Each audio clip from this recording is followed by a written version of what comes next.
Last month at a birthday party, paper plate in one hand, someone I'd met asked the question people ask at these things. What do you drive? I opened my mouth to answer and nothing happened. No flush of pride, no urge to dress it up, no quiet read of his face. The question just sat there, flat, like he'd asked what I had for breakfast. That question used to matter. It used to tighten something in my chest before I answered, because the answer felt like it would tell him who I was in that room. I couldn't remember the last time it had landed. Something had gone quiet without me noticing it leave. Once I paid attention, I found 9 of them. 9 things that quietly stopped costing me once I got serious about money. Stick around, because the 9th one walks us back to this party. The first thing I stopped caring about was having the answer. For years, if someone brought up interest rates or asked whether now was a good time to buy a house or wanted to know what I thought about the market, I felt this pull to have something smart ready. Not because I actually knew, because not knowing felt like it would say something about me. I used to nod along in conversations I didn't fully understand, throw out a vague opinion, and hope nobody asked a follow-up question. That takes work, real work. Holding a face together so nobody sees the blank space behind it is exhausting in a way that actually knowing something never is. I remember one lunch in particular, sitting across from a coworker named Priya at a table by the window, half my sandwich still wrapped because I was too busy performing certainty to eat it.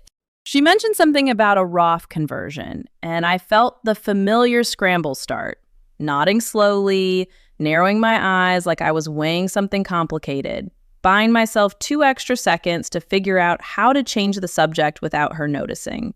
The moment it stopped landing was smaller than that lunch, and it happened a few months later. Someone asked me a direct question about a type of account I genuinely never used, and instead of doing my usual dance, I just said, "I don't actually know that one. Tell me." And nothing bad happened. The room didn't go quiet. Nobody filed it away as a mark against me. They just answered, and I learned something, and we moved on. What replaced it was almost embarrassingly simple. I started treating not knowing as information instead of a threat. Every time I admit I don't know something, I walk away either knowing it or knowing exactly who to ask. And both of those are worth more than a face I held together for 10 seconds of looking competent. That trade only works if you're willing to make it. And for a long time, I wasn't. This is general information based on my own experience, not personalized financial advice for your specific situation. So weigh anything here against your own numbers and your own life. If that first one already felt a little too familiar, go ahead and hit subscribe now, because thing number 9 is going to walk us straight back to that party, and you're going to want to see how the loop closes. The second thing I let go of was winning arguments about money. You know the ones. Someone at dinner says something confidently wrong about taxes or debt or what it actually takes to retire, and every cell in your body wants to correct them, right there over the mashed potatoes. I used to take the bait every time. I'd build my case, wait for my opening, and go in with facts like I was being graded on it. And here's the thing nobody tells you about winning one of those arguments. You don't actually win anything. You get a few seconds of feeling right, and the other person walks away thinking the exact same thing they walked in thinking, just a little more annoyed at you. The dinner that finally broke the habit was at my brother-in-law Dwayne's table, a Sunday in early spring, the kind of gathering where somebody always brings up money by dessert. He said something about renting always being a waste, throwing it out flat, like it wasn't even up for debate. I felt that old click go off in my chest, the one that means I'm about to build a case. And I spent the next 20 minutes proving a point to someone who was never going to change his mind, no matter what I said. I won the argument on paper. I lost the whole evening. I got in the car afterward and realized I couldn't even remember what the actual disagreement was about, only that my jaw hurt from clenching it, and that Dwayne probably went to bed thinking exactly what he thought before dinner started. Now I ask myself one question before I open my mouth. Do I want to be right, or do I want to enjoy dinner? Most of the time, it's not close. What replaced the urge to win is something closer to curiosity. I'll ask a question instead of building a case, and half the time the conversation goes somewhere more interesting than a debate ever would have. Being right in front of people who were never going to admit it anyway stopped being worth my evening. I still care about being informed. I just stopped needing to prove it at the table. The third thing was being visibly busy. For a long stretch of my life, if you'd asked me how I was doing, I'd have said something like slammed or drowning or I don't even have time to think. And I said it almost proudly, like exhaustion was proof I mattered. My calendar used to look like a battlefield, back-to-back everything, replying to messages at 11 at night, wearing the tiredness like a badge I'd earned. And if someone else described a slower week, some quiet part of me would think, must be nice. Like their calm was a luxury I hadn't been given instead of a choice I hadn't made. I can still picture the exact week it cracked. I woke up with a fever on a Tuesday, opened my phone to cancel 3 meetings and a call I'd been dreading anyway, and typed out the message with my thumb shaking a little. Not from being sick, honestly, but from how wrong it felt to just stop. I braced for the world to fall apart. It didn't. The urgent stuff sorted itself out on its own. The important stuff waited for me, patient, exactly where I'd left it. By Friday, I came back to find that most of what I'd been sprinting toward for months wasn't actually going anywhere, and nobody had noticed I was gone the way I thought they would. Have you ever noticed how the people who talk the least about how busy they are somehow still get the most done? That's not an accident.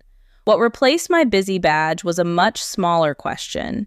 Did this actually move something forward, or did it just fill the hours? Answering 90 emails feels like progress. Closing the one that mattered is progress. I stopped performing motion and started asking what the motion was for. Busy had been my answer to a question nobody was even asking anymore. Thing number 4 was keeping up with every headline about money. Inflation numbers, market dips, some new prediction about what's coming next quarter. I used to read all of it, refresh it, and carry the mood of it around with me like it was mine to hold. I could tell you what 3 different talking heads thought about the economy on any given Tuesday. I could not, if you'd asked me, tell you exactly how much was actually in my own savings account that same week. That gap should have bothered me sooner than it did. There's one night I still think about. Lying in bed, phone lighting up my face at 11:30, reading a headline about a coming downturn that used words like plunge and warning. I set the phone down and stared at the ceiling for a solid 10 minutes, running numbers that weren't even mine, imagining a version of my life that headline was describing, before I even checked what my own accounts actually said. My own numbers hadn't moved an inch, only my stomach had. What I noticed once I paid attention was that the headlines changed my mood far more than they ever changed my actual plan. A scary prediction would make me tense for 2 days, and then a calmer one would show up and I'd relax again. And none of it moved a single dollar of mine in either direction. I was outsourcing how I felt about my own life to people who don't know my life at all. So I stepped back, not from being informed, from the hourly churn of hot takes about things I can't control anyway. What replaced the scrolling was one honest check-in with my own numbers instead of everyone else's opinions about numbers in general. My money stopped reacting to the news the day I stopped feeding it to the news every morning. These days, checking my own numbers takes less time than reading one alarming headline ever did. The 5th thing was being the one who grabs the check. For years, when the bill landed on the table, my hand moved toward it before I'd even thought about it. Group dinners, coffee with a friend going through something hard, my niece's birthday lunch. I paid fast before anyone could offer, like reaching for it first proved something.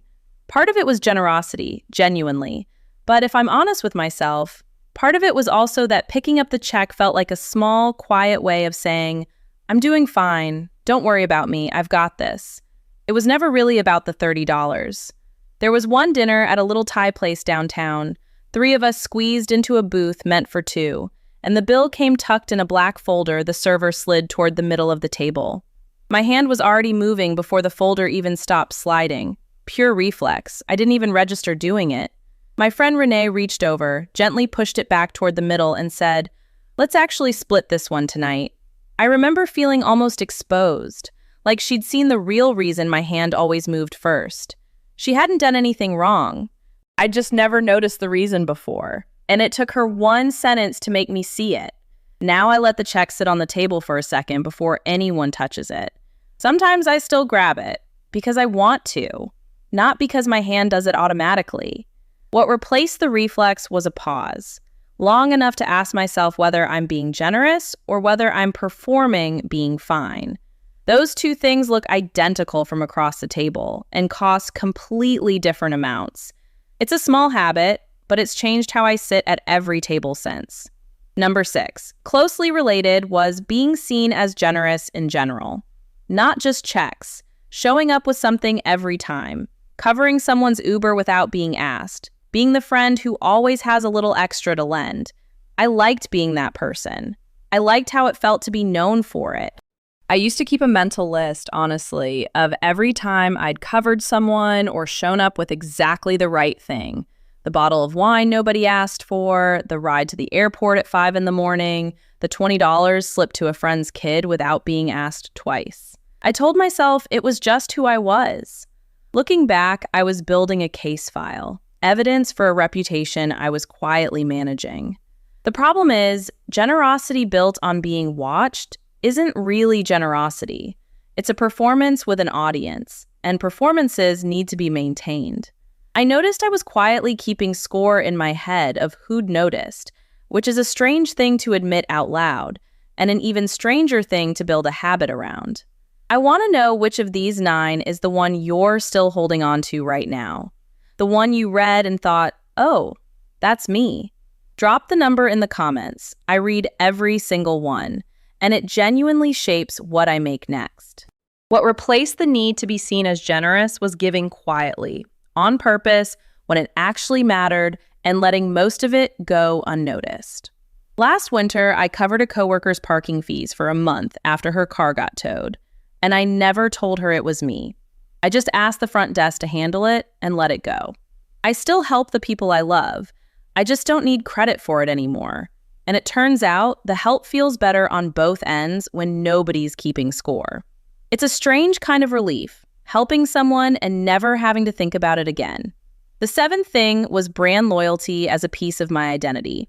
There was a phone I always bought, a coffee I always ordered, a certain kind of car I told myself I'd own someday. And somewhere along the way, those preferences stopped being preferences and started feeling like they said something true about who I was. Switching felt uncomfortable in a way that made no sense for a product decision. Buying the cheaper version of something felt like a small demotion, like I was quietly admitting I wasn't the kind of person who bought the other one anymore. I remember standing in a store, actual phone in hand, staring at the price difference between the model I always got and the one 2 years older that did exactly the same things I actually used it for. My thumb hovered over the newer one out of pure habit, the way you reach for a chair you always sit in without checking if it's still there. I put it back and bought the older model, and I remember feeling, absurdly, like I owed someone an explanation for it.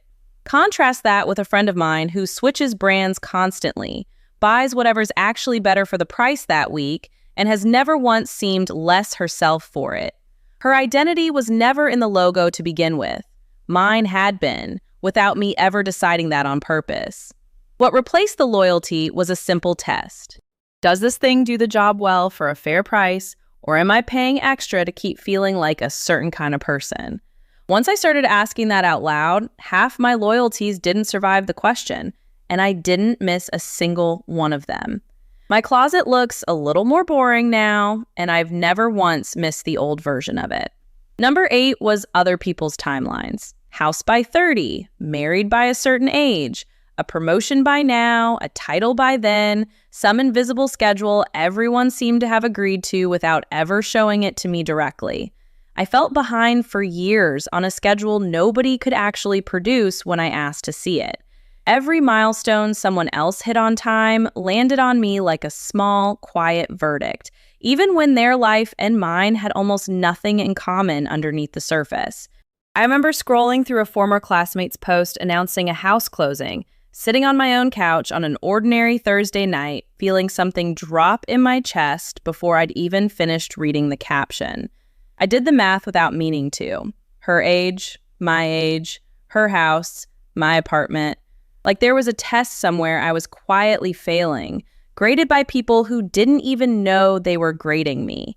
What finally loosened that grip was realizing the people setting the pace for me weren't paying my bills, weren't sitting with my numbers, and honestly, weren't thinking about my timeline nearly as much as I assumed they were. They were busy worrying about their own imaginary audience, the same way I'd been worrying about mine. What replaced the countdown was my own math instead of everyone else's calendar. I stopped asking whether I was on track for 30 or 35 or whatever age used to make my stomach drop, and started asking whether this month moved me forward from where I actually started. That question doesn't care what age you are. It only cares whether you're closer than you were. I check that number now instead of anyone else's calendar, and it's the only deadline that's ever actually mattered. Which brings me to the 9th thing, the one that ties every single one of these back to that party. Looking like I was doing fine. Not being fine, looking like it.